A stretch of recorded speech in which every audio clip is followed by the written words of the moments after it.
Change প্ৰায় নিয়মীয়া বুলি যে দিলে শব্দটো সেইটো আচলতে চৰকাৰখনৰ এটা বদান্যতা চৰকাৰখনৰ এটা মহানগৰ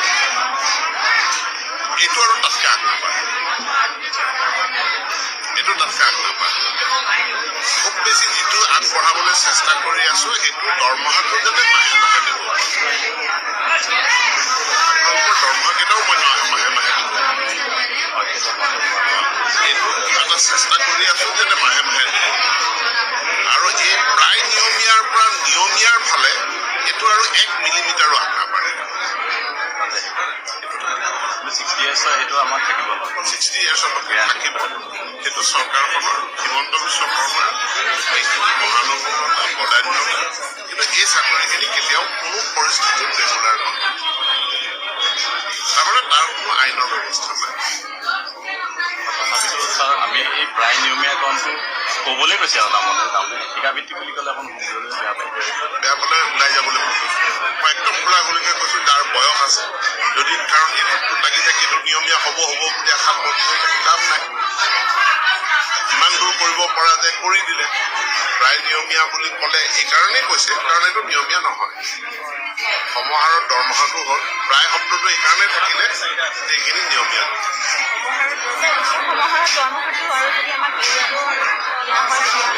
দিয়া হোৱা নাই বাজেটৰ ওপৰত ডিপেণ্ড কৰিব বহু ক্ষেত্ৰত নিয়মীয়া শিক্ষকসকলে যিবিলাক সা সুবিধা তেওঁলোকে কেতিয়াবা ক'ৰবাত বনাছ পাব সেইটো আপোনালোকে নাপাব কাৰণ আপোনালোকৰ নিয়মীয়া নহয়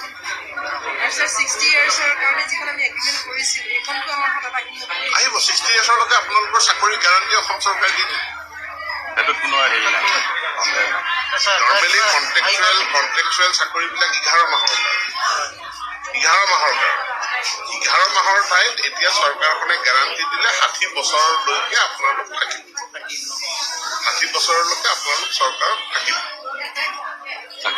কিন্তু এইটো নিয়মীয়া চাকৰি নহয় এইটো কণ্ট্ৰেকচুৱেলি হ'ব গতিকে 11 মাহৰ কাৰণে কণ্ট্ৰেক্ট আছিল এইটো কণ্ট্ৰেকচুৱেলি হয় এতিয়া কিন্তু আমি কণ্ট্ৰেকচুৱেল সকলক তেওঁলোকক আইনমতে আমি ৰেগুলাৰাইজ কৰিব নোৱাৰোঁ বিধিমতে আমি তেওঁলোকক মানে নিয়মীয়া শিক্ষক কৰি দিব নোৱাৰোঁ আইনৰ বাধা আছে কিন্তু চৰকাৰে তৎসত্ত্বেও সিদ্ধান্ত লৈ তেওঁলোকক নিয়েৰ ৰেগুলাৰাইজ কৰিছে প্ৰায় নিয়মীয়াকৰণ অৰ্থাৎ আৰপি মতে সমাহাৰত তেওঁলোকক দৰমহা দিছে কিন্তু দুয়োটা একাকাৰ কৰি দিব নোৱাৰি সেইটো আমাক আইনে নিদিয়ে আৰু আমি এতিয়া 5% দিয়ে 1 জানুৱাৰীৰ পৰা কাৰ্যকৰী হোৱাকৈ আমি দিয়াৰ সিদ্ধান্ত ইতিমধ্যে কেবিনেটে লৈছে এইটো তেওঁলোকে পাব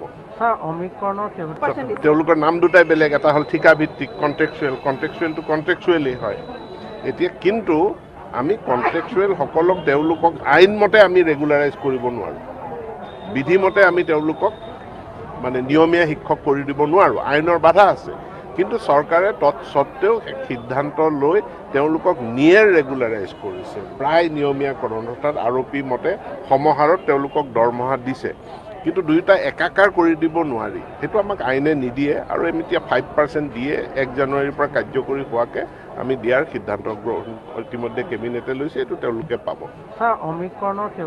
তেওঁলোকৰ নাম দুটাই বেলেগ আমাৰ আমি এইকেইদিন দুদিনমান ৰখিলোঁ হাইকোৰ্টত এটা কেছ চলি আছে এইটো আপোনালোকেও জানে যে 2018 চনতে দিয়া কেছটো ফাইনেল জাজমেণ্ট হোৱা নাই এতিয়া যিটো জাজমেণ্ট আছে জাজমেণ্টটো আমাক মানাও কৰা নাই কিন্তু এটা বাক্য লগাই দিছে যে আমি যি সিদ্ধান্তই নলওঁ কিয় সেইটো finally depend on the outcome of the judgement এই ফাইনেল যিটো হ'ব তাৰ ওপৰত এনেকৈ তেনেকুৱা এটা আমি এতিয়া ৰেগুলাৰাইজেশ্যন কৰিলেও সেই লাইনটো আমি লিখি দিব লাগিব যে he or she, his service has been regularized provided it may get modified after the final outcome of the final judgment of the High Court. 35,000 চাকৰিৰ বিপৰীতে আবেদন কৰিব পাৰিব আৰু কৰিলে চৰকাৰে বিবেচনা কৰিব যদি কোনো শিক্ষকে বিচাৰে যে মোৰ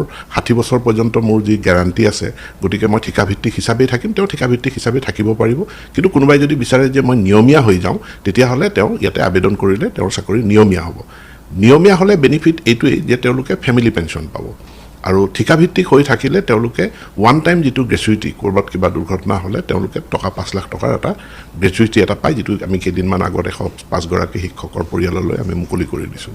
গতিকে এতিয়া আমি আবেদনৰ কাৰণে পৰ্টেলটো খুলি দিছোঁ আৰু মই সকলোকে অনুৰোধ জনাইছোঁ সুযোগটো ল'বৰ কাৰণে।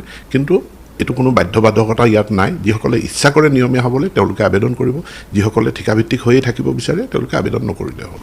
চৰকাৰী প্ৰক্ৰিয়া কেনেকৈ চলে এইবিলাকৰ ভিতৰত তেওঁলোক সোমাব নালাগে। কিন্তু আমি কেবিনেট সিদ্ধান্ত হৈ বিত্ত বিভাগে এই 35,000 পোষ্ট ক্ৰিয়েট কৰি দিছে ফৰ স্পেচিয়েল ৰিক্ৰুইটমেণ্ট ড্ৰাইভ।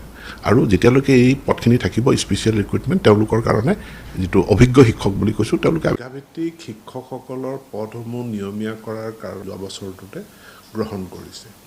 আৰু গ্ৰহণ কৰাৰ পাছত নিয়মীয়াকৰণৰ যিটো প্ৰক্ৰিয়া থাকে সেই প্ৰক্ৰিয়া অনুযায়ী তেওঁলোকৰ যিদিনা নিয়মীয়াকৰণ হ'ব সেই তাৰিখৰ পৰা এইটো এটা নতুন চাকৰি হিচাপে গণ্য হ'ব।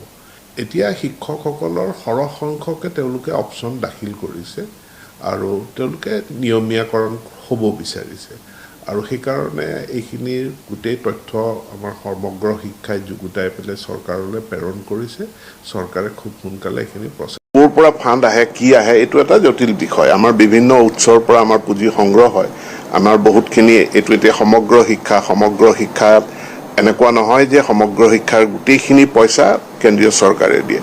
সমগ্ৰ শিক্ষাৰ বহু আঁচনি আছে, যেনে আৰোহণ আমি ৰাজ্য চৰকাৰে পইচা দিওঁ। আমি গুণোৎসৱ বহুত সময়ত আমি ৰাজ্য চৰকাৰে পইচা দি পেলাই আমি চলাইছোঁ। ঠিক তেনেকৈ শিক্ষকৰ দৰমহাৰো এটা অংশ পইচা আমাৰ সমগ্ৰ শিক্ষাৰ অধীনত কেন্দ্ৰীয় চৰকাৰৰ পৰা আহে আৰু আমি তাক ইউটিলাইজ কৰিবলৈ যাওঁতে যিহেতু সেইটো চেণ্ট্ৰেল ছেক্টৰ স্কিমৰ পৰা অহা পইচা, তাক ট্ৰেজাৰী বিভাগে বিত্ত বিভাগে তাক কেনেকৈ ৰাউটিং কৰিব সেইটো বিত্ত বিভাগে সিদ্ধান্ত ল'ব।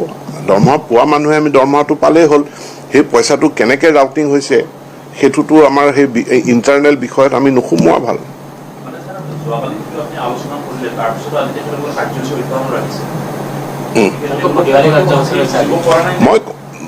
মই ভাবোঁ যে বুজিব পৰা নাই। তেওঁলোকে বুজিব পৰা নাই আৰু যেতিয়াই দৰমহা সোমাব তেওঁলোকৰ মানে যিটো ভ্ৰান্তি আছে ভ্ৰান্তিটো দূৰ হ'ব।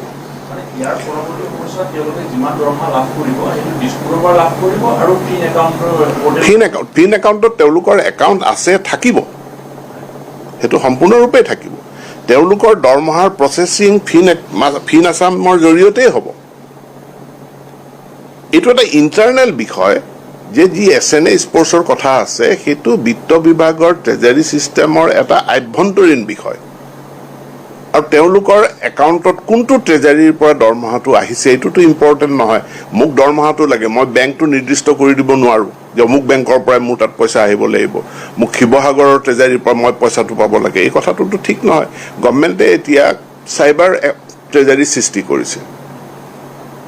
চাইবাৰ ট্ৰেজাৰীৰ জৰিয়তে তেওঁলোকে তেওঁলোকৰ একাউণ্টত পইচা সোমাব।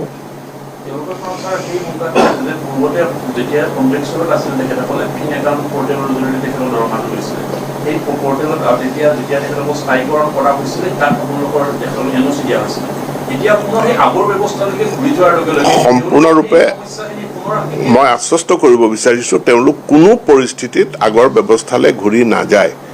এবাৰ তেওঁলোকক আমি এপইণ্টমেণ্ট লেটাৰ দিছোঁ, তেওঁলোকক আমি এটা নিৰ্দিষ্ট প্ৰক্ৰিয়াৰ জৰিয়তে বিজ্ঞাপন দি তেওঁলোকৰ পৰা আবেদন লৈ তেওঁলোকক বাছনি কৰি আমি ডাঙৰ অনুষ্ঠান এটা কৰি তেওঁলোকক আমি নিযুক্তি দিছোঁ নিয়মীয়া শিক্ষক হিচাপে। গতিকে তেওঁলোক ফৰ অল প্ৰেক্টিকেল পাৰ্পাজেছ তেওঁলোক নিয়মীয়া শিক্ষক।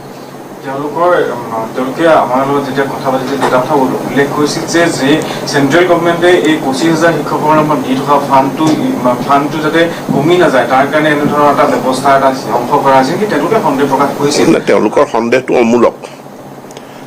সন্দেহটো অমূলক। কাৰণ আমাৰ কনচলিডেটেড ফাণ্ডৰ পৰা আমি তেওঁলোকক দৰমহা দি আহিছোঁ।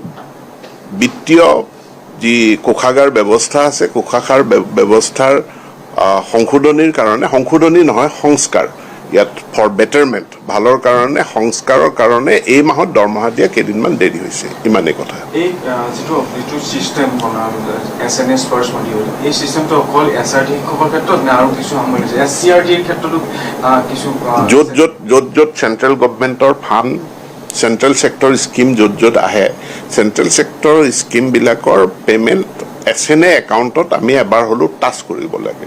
SNA একাউণ্টত বস্তুটো ৰিফ্লেক্ট হ'ব লাগে যাতে ভাৰত চৰকাৰে পইচাখিনি ক'ত খৰচ হৈছে সেই বস্তুটো তেওঁলোকে যাতে চাই থাকিব পাৰে। এটা মনিটৰিং মেকানিজম। গোটেই ভাৰতবৰ্ষত আজি আমাৰ বিত্তীয় ব্যৱস্থাৱলী অতি উন্নত। আমাৰ যিটো চেণ্ট্ৰেলাইজড যিটো gateway public fund management system এটা আছে PMMS বুলি কওঁ।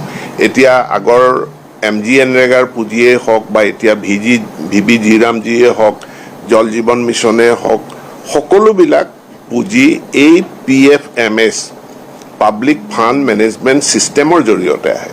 এতিয়া পাব্লিক ফাণ্ড মেনেজমেণ্ট ছিষ্টেমৰ পৰা ৰাজ্যৰ কোষাগাৰত পোনপটীয়াকৈ পইচা নোসোমায়, কাৰণ তাতো এটা মনিটৰিঙৰ প্ৰয়োজন। তাৰ কাৰণে SNA একাউণ্টটো হৈছে, যিটো SNA একাউণ্ট মেপিং কৰি থোৱা আছে PMFSৰ লগত। গতিকে ভাৰত চৰকাৰৰ এইটো বিত্তীয় শৃংখলাৰ কাৰণে ই এটা কি কয় মনিটৰিং ছিষ্টেম, আৰু যিটোৰ কাৰণে আমাৰ বহুতখিনি বিত্তীয় শৃংখলা আহিছে। কিন্তু এইটো বিত্ত বিভাগৰ কাৰণে এটা আভ্যন্তৰীণ বিষয়। এইটো যিসকলে দৰমহা পাব তেওঁলোকৰ কাৰণে এইটো বিষয় নহয়, এইটো আভ্যন্তৰীণ বিষয়। তেওঁলোকৰ কাৰণে দৰমহা পোৱাটোৱে মূল কথা, যে দৰমহা তেওঁলোকে নিয়মিতভাৱে পাব লাগে, আৰু আনুষংগিক যিসকল সা সুবিধা তেওঁলোকে আছে। ছাপ'জ এতিয়া বিত্ত বিভাগে ব্যৱস্থা কৰিছে